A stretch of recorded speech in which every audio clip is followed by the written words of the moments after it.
ಆಗ ಎಲ್ಲ ಕಡೆ ಆಗಿದೆ, ಅದೇನು ಬರೀ ಮುಸ್ಲಿಂ ಬೂತ್ಗಳಲ್ಲೇ ಆಗಿದೆ ಅಂತಕ್ಕಂಥದ್ದು ಏನಿಲ್ಲ.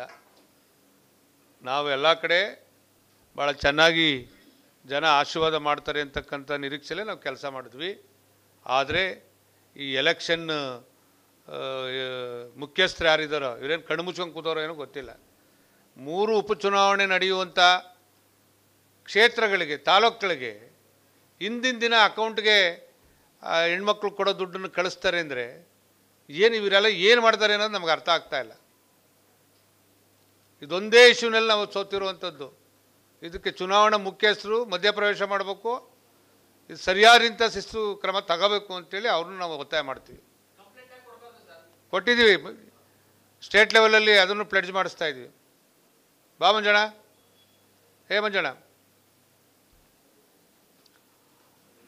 ಆ ಕಾರಣದಿಂದ ಇನ್ಯಾವುದೇ ಕಾರಣದಿಂದ ನನ್ನ ಪಕ್ಷದ ನಾಯಕರನ್ನ ಲಘುವಾಗಿ ಮಾತಾಡಿದ್ದೆ ಆದರೆ ನಾವೇ ಬೀದಿಗಿಳಿದು ನಿನ್ನ ಬಂಡವಾಳ ಬಿಚ್ಚಬೇಕಾಗುತ್ತೆ, ನಿಮ್ಗೆ ತಕ್ಕ ಬುದ್ಧಿನೂ ಹೇಳಬೇಕಾಗುತ್ತೆ. ಆ ಕೆಲಸವನ್ನು ನಾವು ಮಾಡ್ತೀವಿ.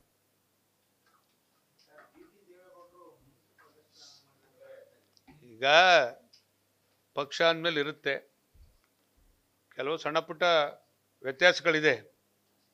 ಅದನ್ನು ಸರಿಪಡಿಸ್ಕೊಳ್ಳುವಂಥ ನಿಟ್ಟಿನಲ್ಲಿ ಈಗಾಗಲೇ ನಮ್ಮ ರಾಷ್ಟ್ರ ಮಟ್ಟದ, ರಾಜ್ಯ ಮಟ್ಟದ ನಾಯಕರುಗಳು ಕಾರ್ಯೋನ್ಮುಖರಾಗಿದ್ದಾರೆ. ಅದು ಸಾಲ್ವ್ ಮಾಡ್ಕೊತೀವಿ.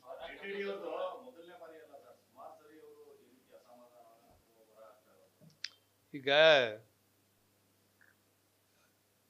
ಈ ವ್ಯವಸ್ಥೆ, ರಾಜಕೀಯ ವ್ಯವಸ್ಥೆನಲ್ಲಿ ಎಲ್ಲವನ್ನ ಫುಲ್ಫಿಲ್, ಕಾಂಗ್ರೆಸ್ಸಲ್ಲಿ ಮಾತಾಡ್ತಾ ಇಲ್ವೇ, ನಮ್ಮ ಮಳವಳ್ಳಿ ನರೇಂದ್ರ ಸ್ವಾಮಿ ಅವರೇ, ಈ ಪಕ್ಷ ಕಟ್ಟಿದ್ದು ನಾನು ಹಿರಿಕ, ನನಗೆ ಯಾರ ಗಾಡ್ ಫಾದರ್ ಇಲ್ಲ ನಮ್ಮ ಫ್ಯಾಮಿಲಿಲಿ, ಅದರಿಂದ ನನ್ನ ಮಂತ್ರಿ ಆಗುತ್ತಪ್ಪ, ಹಂಗೆ ಇದ್ದೇ ಇರ್ತದೆ. ಎಲ್ಲ ಪಕ್ಷದಲ್ಲೂ ಗೊಂದಲ ಇರುತ್ತೆ, ಎಲ್ಲರೂ ಫುಲ್ಫಿಲ್ ಮಾಡೋಕ್ಕಾಗಲ್ಲ. ಮುಂದಿನ ದಿನಗಳಲ್ಲಿ ಅವರ ಹಿರಿತನಕ್ಕೆ ಯಾವ್ಯಾವ ಅವ್ರ ಜವಾಬ್ದಾರಿ ನಿರ್ವಹಿಸಬೇಕು ಅದನ್ನು ಸರಿಪಡಿಸುವಷ್ಟರಲ್ಲಿ ಮಾಡುವಂಥದ್ದು ನಾವು ಜವಾಬ್ದಾರಿ ತಗೋತೀವಿ.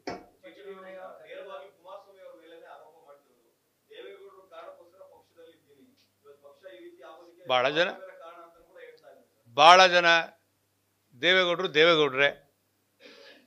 ಕುಮಾರಣ್ಣವರು ಬರೀ ಅಧಿಕಾರ ಸಿಕ್ತಾಗೆಲ್ಲ ಬರೀ ರೆಸ್ಟ್ ತಗೊಳ್ಳದೆ ಅಭಿವೃದ್ಧಿ ಮಾಡೋದೇ ಅವ್ರ ಗುರಿ. ಅಂಥ ಸಂದರ್ಭದಲ್ಲಿ ಕೆಲವೊಮ್ಮೆ ಇಂಥ ಸಣ್ಣ ಪುಟ್ಟ ವ್ಯತ್ಯಾಸಗಳಾಗಿರುತ್ತೆ. ಅವ್ರನ್ನೂ ವಿನಂತಿ ಮಾಡ್ತೀವಿ, ಕುಮಾರಣ್ಣವ್ರನ್ನ ಇನ್ನೂ ಅವ್ರನ್ನ ವಿಶೇಷವಾಗಿ ಗಮನ ಹರಿಸಿ ಜೊತೆಲಿ ತಗೊಂಡೋಗ್ಬೇಕು ಅನ್ನೋದನ್ನು ನಾವೆಲ್ಲ ಸೇರಿ ಒತ್ತಾಯ ಮಾಡ್ತೀವಿ. ನ್ಯೂಸ್ ಫಸ್ಟ್, ನಿರ್ಭೀತಿಯಿಂದ ನಿಮ್ಮ ಪರವಾಗಿ.